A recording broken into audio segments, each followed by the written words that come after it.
So, this is our first topic sa differential equation.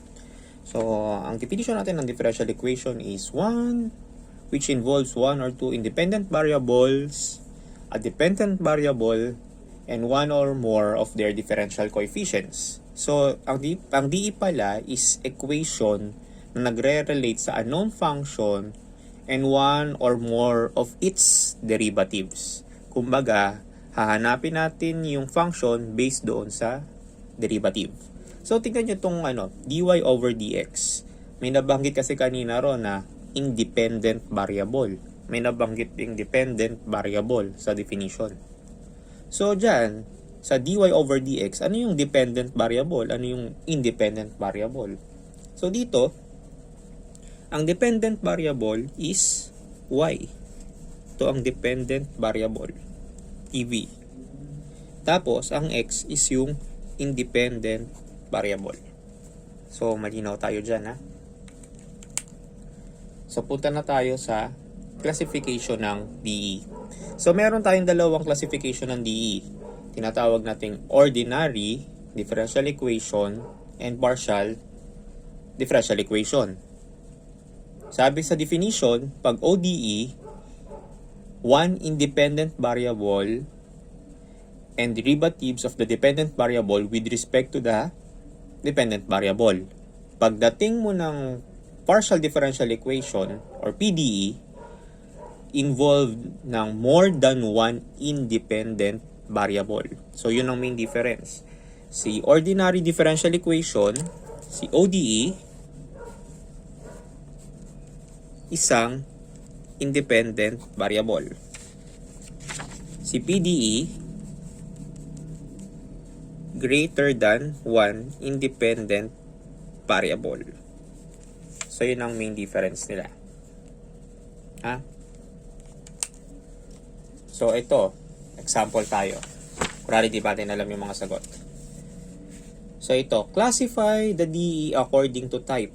So, number 1. So, ang tanong dito, ika-classify mo daw yung DE whether siya ba is ODE or PDE. So, number 1. dy over dx, quantity square, minus 3dy dx plus 2y is equal to e raised to x. So, dito, ano yung independent variable?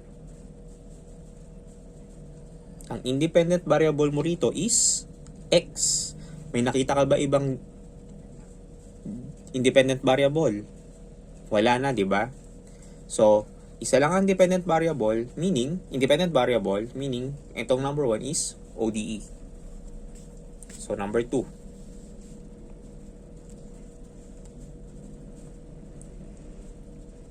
So, 1 plus quantity dy over dx square raised to 3 halves is equal to k d square y, or second derivative of y with respect to second derivative of x. May ganun lang ako magbasa. So, ito.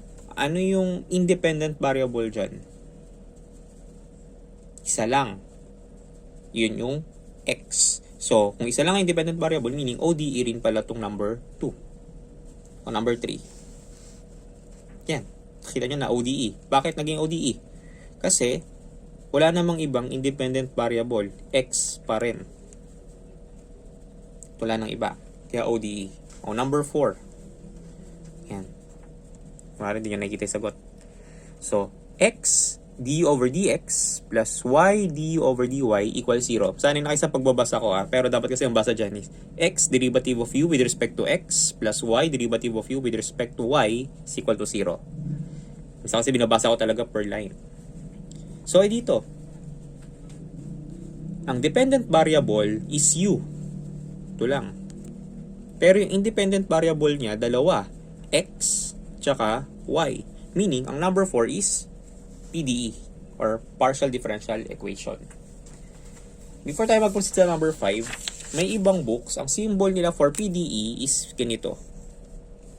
Parang number 2. So, halawa, partial derivative of u with respect to x plus partial derivative of y with respect to, let's say, v. Ganyan. So, ito yung partial na tinatawag. So, mag number 5 tayo. So, for number 5, Yan. Nakita. So, second derivative of u with respect to x, the second derivative of u with respect to y, second derivative of u with respect to z. So, iisa lang yung iisa lang yung dependent variable mo, which is u. And then, tatlo yung independent variable mo, x, y, and z. So, number 5 is PDE. Last example, number 6. So, second derivative of z with respect to x plus second derivative of z with respect to y is equal to x plus y. So, kitang-kita na dalawa yung independent variable x and y. So, number 6 is PDE. So, ganyan lang yung pagsagot in classifying the DE with according to type. So, ano yung second topic natin dito? After natin malaman yung type. Yung order and degree na. So, order and degree. Kita natin to. So, determine daw. Ito yung nasa slide lang din. Malaki lang siya. Malaki pagkakaprint ko. So, determine the order and degree of the following DE. Sana makita siya. So, number 1. Just natin.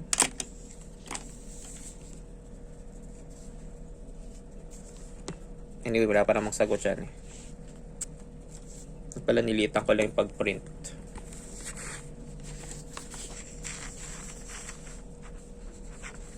Ayan, number 1. dy over dx raised to 3 minus 4 quantity dy over dx plus y is equal to 3e raised to x. So, ano ba yung definition natin ng order tsaka degree? Sabi ron sa module na in-upload ko, the order of the derivative is the highest order present in the differential equation. Yun daw yung order. Tapos, ano yung degree? The degree of the derivative of the highest order. So, doon mo pala kukunin kung ano yung power nung highest order, yun yung magiging degree. So, dito, ano ba yung order? Dito, ang order is 1. Diba? Sana dito, order is also 1. So, parehas silang 1. Yun ang highest order. O sino yung kung 1 ang highest order, ibig sabihin, ang order niya is 1. O ano yung magiging degree? Ano yung mas mataas? 3 o itong 1? Siyempre 3. Ibig sabihin, for the first example, ito is third order, first order, third degree. So, may tanong dyan. Pagka erase nyo na lang. Punta tayo sa number 2. Piin ko to para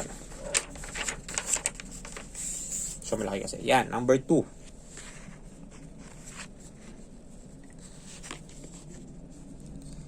Second derivative of y with respect to x raised to 3 plus 7 quantity dy over dx raised to 4 is equal to 3 sin x. So, dyan. Ano yung highest order? Ang highest order dito is, ito is 1, first order, ito is second order. Meaning, ito yung highest order. So, kung saan daw yung highest order, doon mo rin kukunin yung, degree. So, ito is second order, third degree. Sagot dito, second order, third degree. Yan, nilagay ko. Medyo malaki lang yung pagkakaprint. Number 3. Ito lang siya. Wait lang.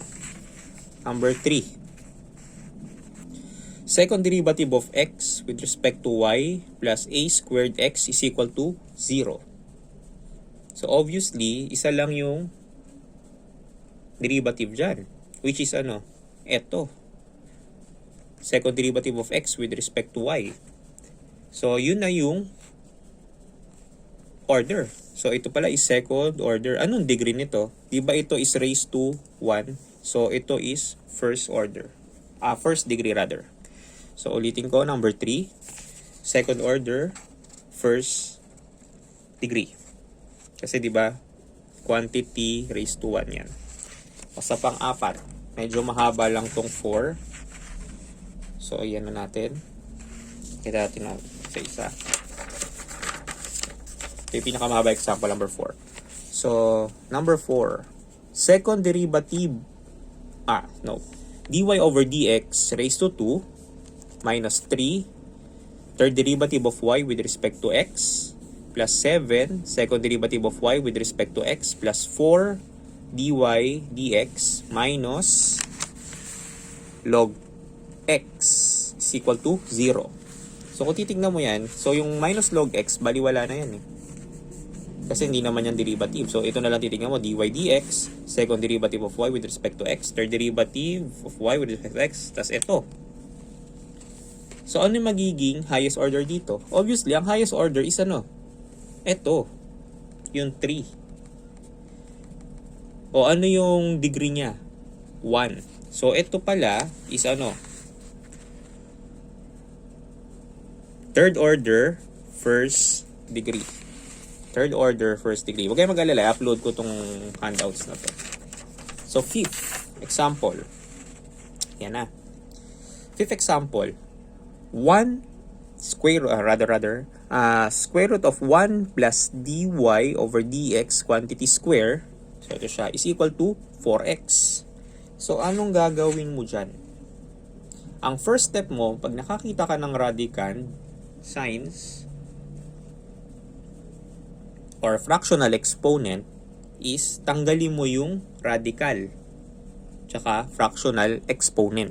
So, paano mo gagawin yun? So, ito, diba, since naka-square root siya, kailangan mo lang siyang i-square para mawala. Pero pag in-square mo to, square mo rin yung kabila. Pero ang hinahanap lang naman natin is degree and order. So, ito, wala namang derivative, so wala siyang kinalaman sa pag-solve ng order and degree nitong DE na to. So, pag in-square natin yan, mawawala lang yung square root, ano yung magiging order? Ang order mo is first pa din, then second degree. So, this is first order, second degree. Lagyan natin yan ha. Order, ito yung order, ito yung degree. So, 6 example.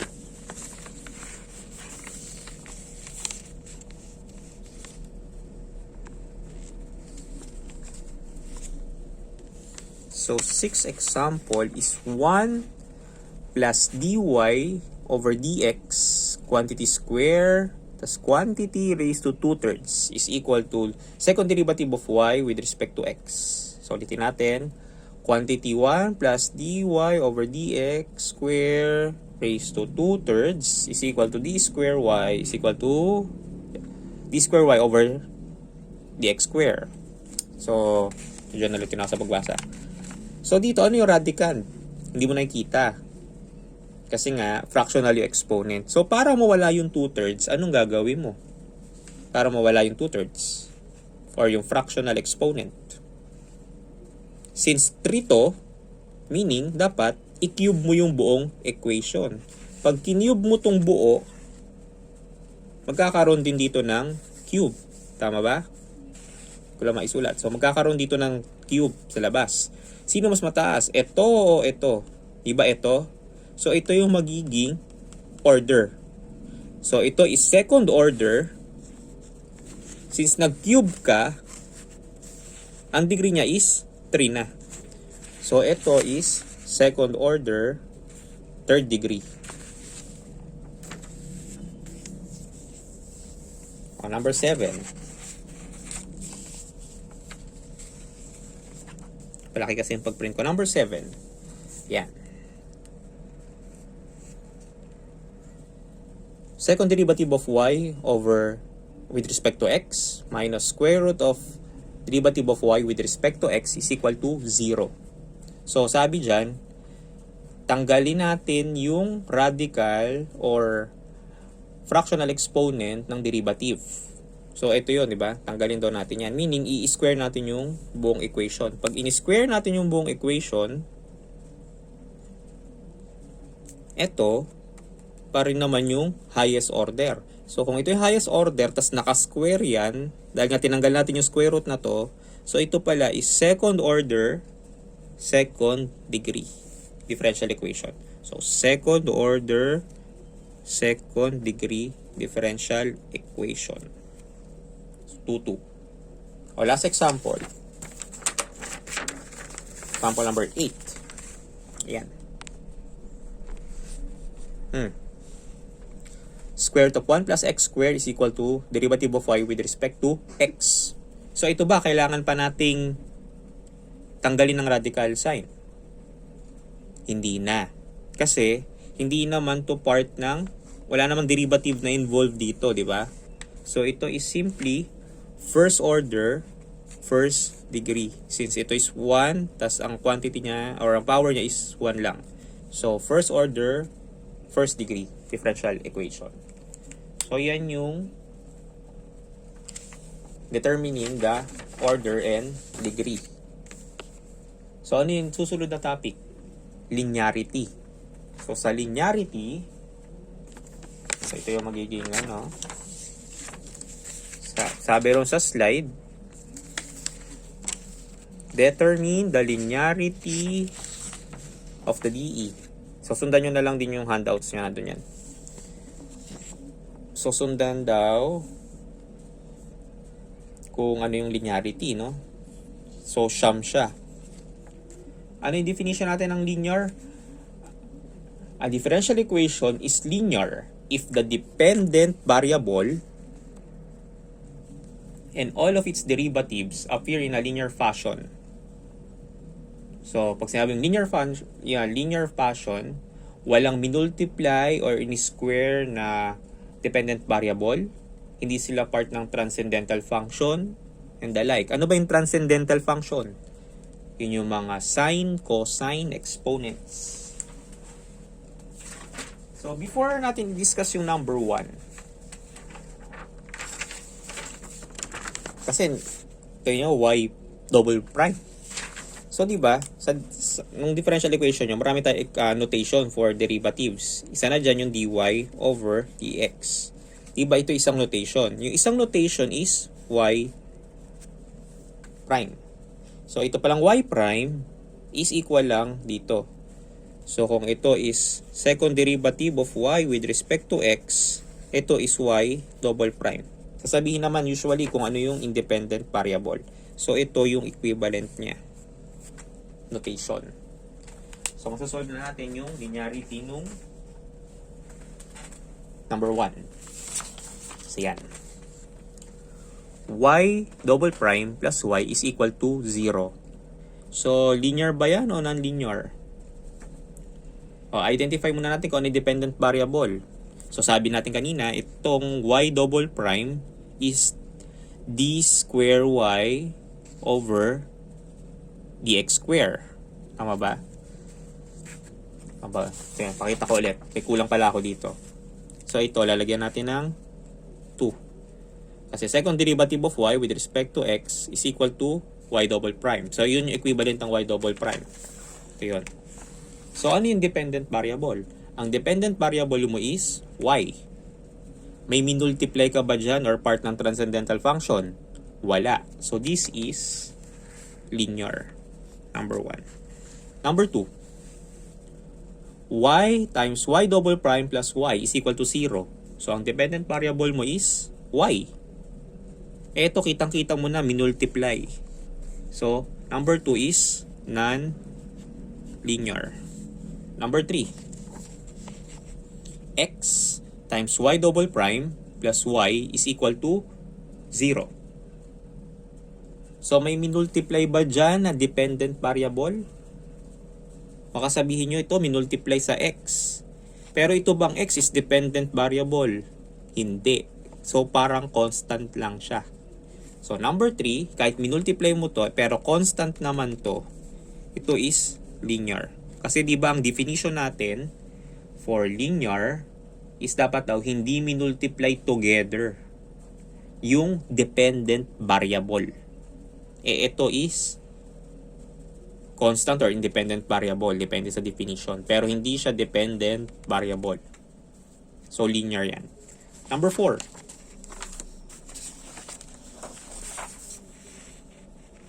X squared times second derivative of y with respect to x plus x derivative of y with respect to x is equal to sine x. So number 4, ano yung dependent variable? Ang dependent variable is y. So meron ba dyan na multiply? Wala. Oh, may transcendental ka, pero hindi naman to dependent variable. So number 4 is linear. Number 5. Second derivative of y over x with respect to x rather plus sine y is equal to 0. So dyan, dito wala kami multiply, so okay siya. Pagdating dito, ano yung dependent variable? Y. Nasa loob siya ng transcendental function, meaning number 5 is non-linear. Number 6.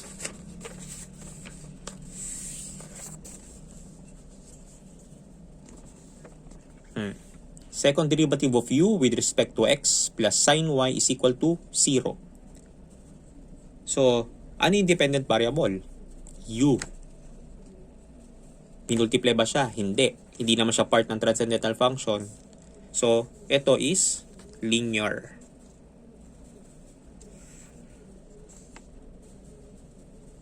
Number 7.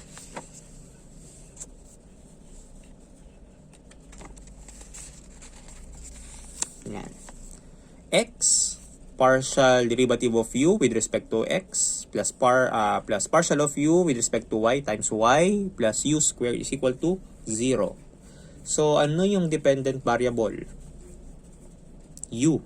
O, dito hindi naman siya minultiply with kapwa dependent variable. Dito rin hindi kasi assuming to constant or independent variable. Kaso dito, u square. So, yung dependent variable mo, niraise sa exponent siya. Meaning, hindi na yan linear. So, number 7 is non-linear. Number 7 is non-linear. Number 8.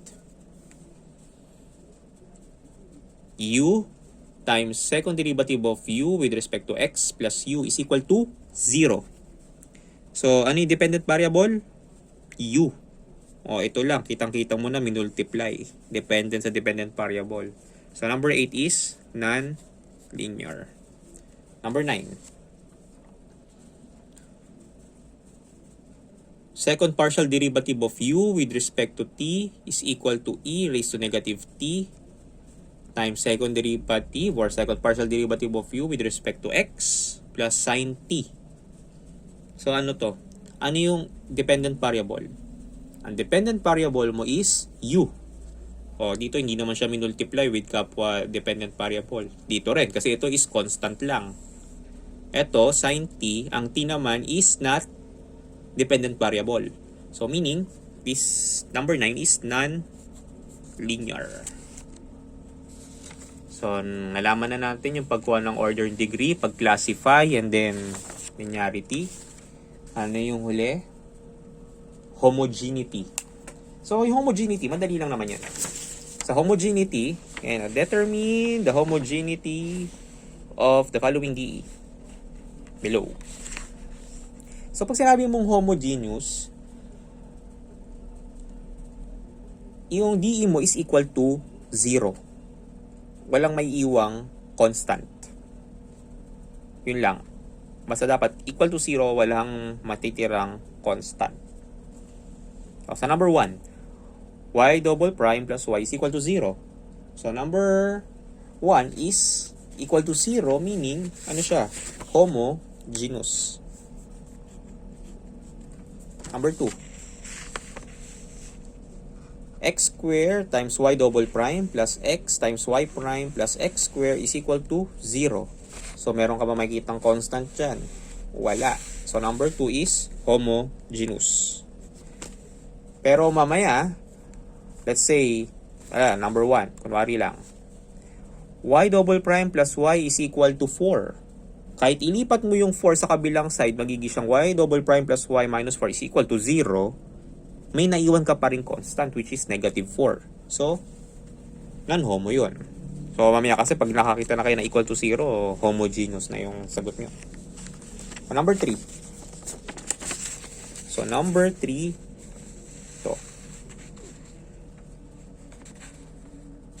y double prime plus y prime plus y is equal to sin t. So, dito, ito yung dependent variable mo, di ba? Itong sin t, wala siyang kinalaman.